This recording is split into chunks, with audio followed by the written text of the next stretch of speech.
नमस्कार। मैं यहाँ कुछ पंक्तियाँ सुनाना चाहती हूँ। उसमें ये है कि शुरुआत में मैं उसके बारे में बताना चाहती हूँ कि बहुत सारी चीज़ें हैं और बहुत सारे ज़रूरी मुद्दे हैं जिन पर हम लिख सकते हैं, लिखा जा सकता है। और मुझे लगता है कि लिखना एक बहुत बड़ी ताकत है, क्योंकि कई सारी क्रांतियाँ लिखकर ही हुई है। तो बस इन्हीं के बारे में मैं आज अपनी 2-4 पंक्तियाँ कहना चाहती हूँ। गौर कीजिएगा।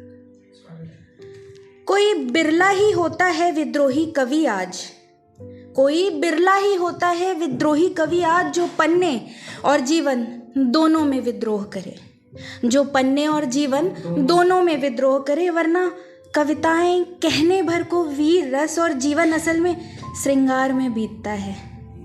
वरना कहने भर को वीर रस और जीवन असल में श्रृंगार रस में बीतता है।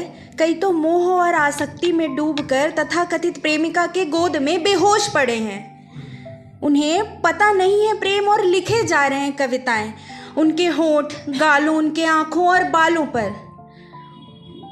उन्हें पता नहीं है प्रेम और लिखे जा रहे हैं कविताएं उनके होंठ, गालों, उनके आंखों और बालों पर। उन्हें मैं पूछती हूँ कि उस हाड़ मांस के पुतले में तुम अपनी ऊर्जा, कला समर्पित करते हो।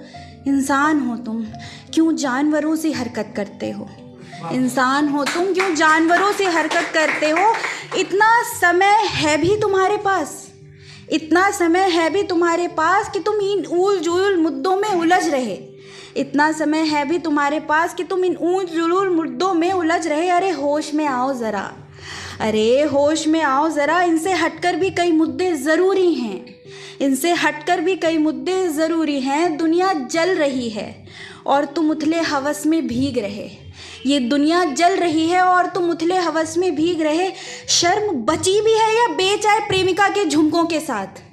शर्म बची भी है या बेचाए प्रेमिका के झुमकों के साथ? हाँ, मेरी बातों को तिरस्कार मिलेगा, हाँ मेरी बातों को तिरस्कार मिलेगा, पर मुझे हर्ज नहीं है, क्योंकि की है कोशिश मैंने सच लिखने